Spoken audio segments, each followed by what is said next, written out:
معزز سامعین، دوستوں، بزرگوں، بھائیوں، اللہ تبارک و تعالی نے ہمیں ایمان کی عظیم نعمت، عظیم دولت عطا فرما رکھی ہے۔ ایمان والی نعمت سب سے بڑی نعمت ہے۔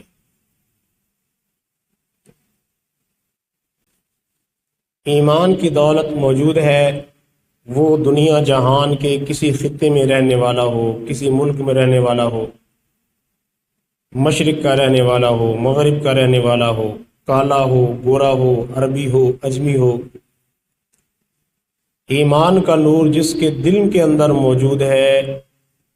ان سب کو اللہ کا قرآن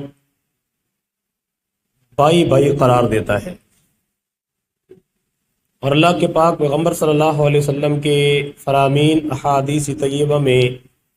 اس بات کی تعلیم دیتے ہیں کہ سارے کے سارے مسلمان آپس میں بھائی بھائی ہیں۔ قوم قبیلہ ایک نہیں، علاقہ ایک نہیں، ملک ایک نہیں، خطہ ایک نہیں، زبان ایک نہیں، رنگ و نسل کے اعتبار سے الگ الگ ہیں، لیکن صرف ایک رشتہ ہے جس رشتے کی بنیاد پہ سب مسلمانوں کو آپس میں بھائی بھائی قرار دیا گیا کہ سارے کے سارے مسلمان آپس میں بھائی ہیں۔ سورۃ الحجرات میں اللہ پاک قرآن میں ارشاد فرماتے ہیں انما المؤمنون اخوہ، کہ سارے کے سارے مومن، سارے کے سارے مسلمان آپس میں بھائی بھائی ہیں۔ اور اللہ کے پاک پیغمبر صلی اللہ علیہ وسلم نے بھی ارشاد فرمایا المسلم اخو المسلم، کہ مسلمان مسلمان کا بھائی ہے۔ تو کسی خطے میں، کسی ملک میں کوئی زبان بولنے والا ہے، ان کا اور کوئی رشتہ داری نہیں ہے، نہ خاندانی رشتہ داری ہے، نہ علاقے کا تعلق ہے، نہ ملک کا تعلق ہے، نہ خطے کا تعلق ہے۔ مختلف زبانیں، مختلف رنگ و نسل کے لوگ، مختلف علاقے کے لوگ، مختلف خطے کے لوگ آپس میں بھائی بھائی ہیں۔ کس بنیاد پہ؟ ایمان کے رشتے کی بنیاد پہ۔ ایک ہی رشتہ ہے، ایک ہی تعلق ہے، ایک ہی واسطہ ہے جو سب مسلمانوں کو آپس میں جوڑنے والا ہے، وہ رشتہ ہے ایمان کا رشتہ۔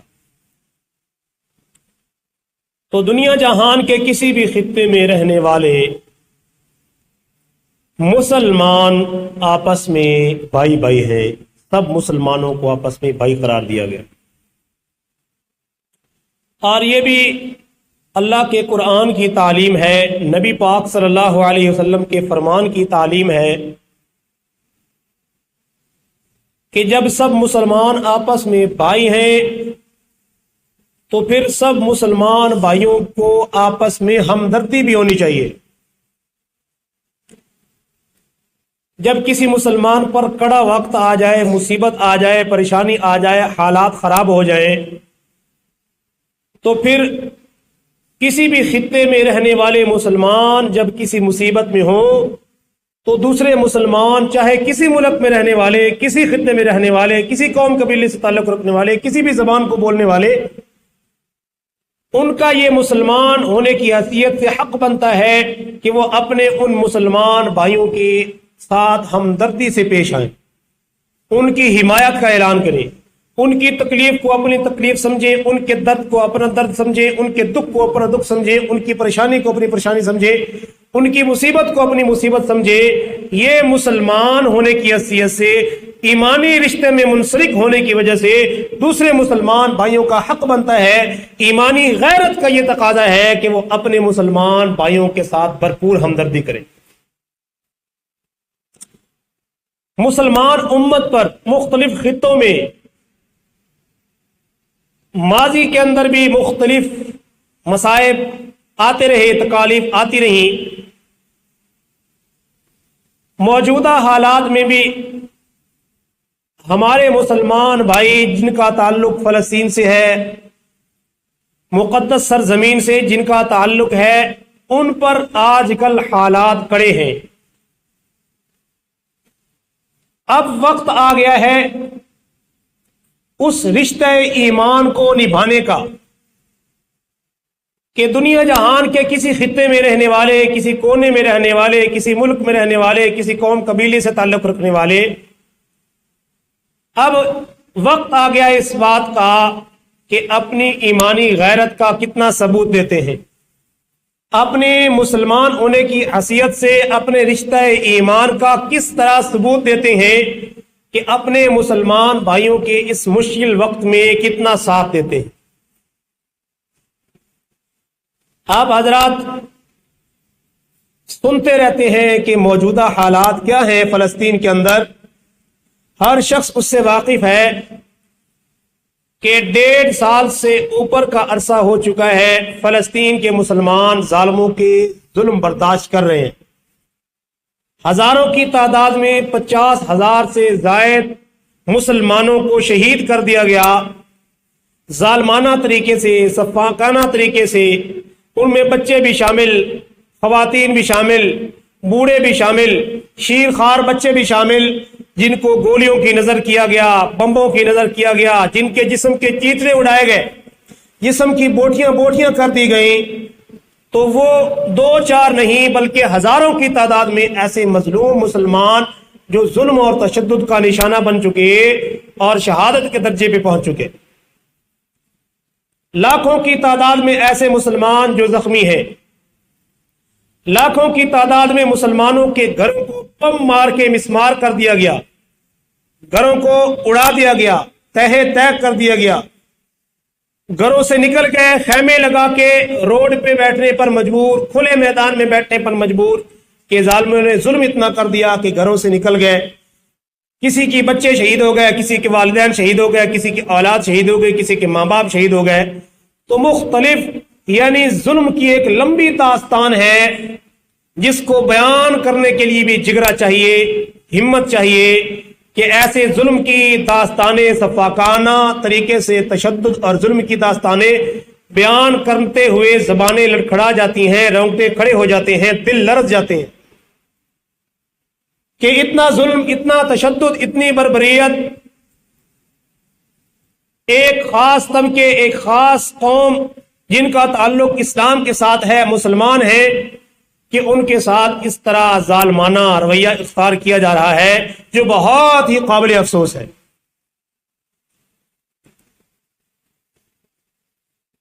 تو اس کڑے وقت میں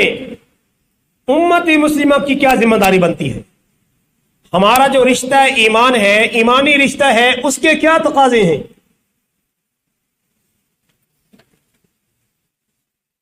ہم اپنے مسلمان بھائیوں کے لیے کیا کر سکتے ہیں؟ ہمیں کیا کرنا چاہیے؟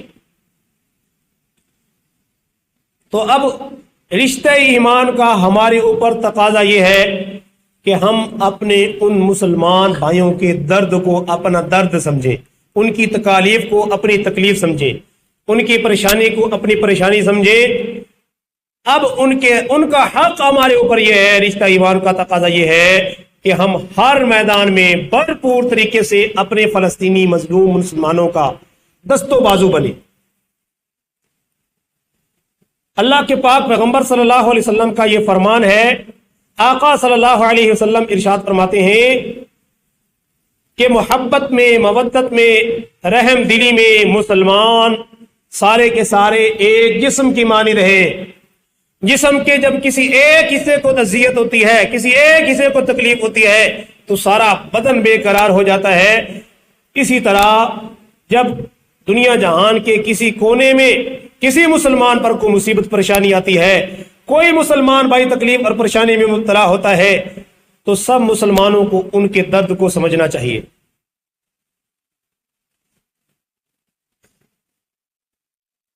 سب مسلمانوں کو اپنے مسلمان بھائیوں کی مدد اور نصرت کرنی چاہیے۔ اللہ پاک قرآن میں ارشاد فرماتے ہیں وَإِنِ اسْتَنصَرُوكُمْ فِي الدِّينِ فَعَلَيْكُمُ النَّصْرُ، کہ جب تم سے دین کے معاملے میں، دین کے رشتے کے اعتبار سے کوئی مدد طلب کی جائے، تمہیں کوئی مدد کے لیے پکارے، کوئی ظلم کی چکی میں پس رہا ہو، تشدد کے نشانے پہ ہو اور وہ تمہیں آہوزاری کرے، مدد کے لیے پکارے، تو اللہ پاک فرماتے ہیں فَعَلَيْكُمُ النَّصْرُ، ایمان والوں پر تمہارے اوپر لازم ہے کہ ان مظلوم مسلمانوں کی مدد کرو،